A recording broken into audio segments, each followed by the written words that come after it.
आज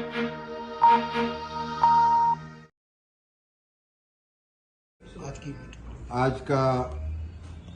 संभव पोर्टल का कार्यक्रम हम लोगों ने अभी संपन्न किया। कुल 15 शिकायतें हम लोगों ने चिन्हित किया था आज की चर्चा के लिए। ज़्यादातर जो शिकायतकर्ता थे वो भी हमारे साथ जुड़े रहे और विशेष रूप से आज हमने बिजली के खपत पर जो बिलिंग होती है, जो बिल दिए जाते हैं, उसमें जो गड़बड़ियां थीं या गड़बड़ियां होती रहती हैं,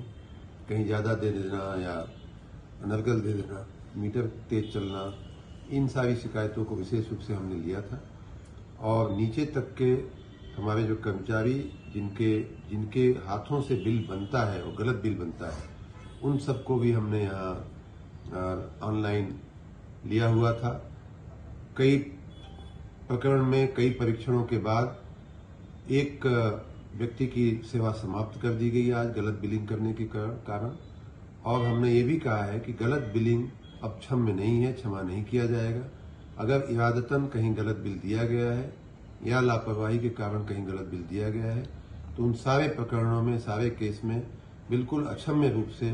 कार्रवाई करते हुए या तो उन कर्मचारियों को नौकरी से बर्खास्त किया जाएगा या उनके ऊपर अगर आपराधिक मामले करने जैसे होंगे तो आपराधिक मामला भी उनके सामने चलाया जाएगा। ज़्यादातर जो आज के केस थे उनमें समाधान हो गया है, लेकिन चिंता और दुख की बात यह है कि कई लोगों को 10-10 साल, 12-12 साल उन्हें न्याय पाने में लगा है, जिसके लिए मैंने विभाग के सभी अधिकारियों कर्मचारियों को हिदायत दिया है कि अब ऐसा नहीं होना चाहिए और विशेष रूप से चरित्र की दुर्बलता के चलते जानबूझकर गलत बिल देने के किस्से में एकदम क्षमा करने योग्य नहीं है, बहुत सख्त कार्रवाई की जाएगी। गलत बिल देने के मामले किस जिले से ज्यादा हैं? गलत बिल देने के मामले कई जिलों से हैं, किसी एक जिले की बात नहीं है। पूर्वांचल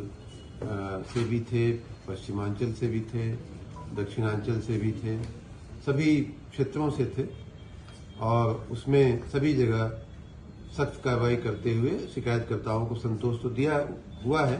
लेकिन ऐसे केस फिर न आवे, फिर से ऐसे प्रकरण उपस्थित न हो, उसके लिए भी हिदायत दी गई है।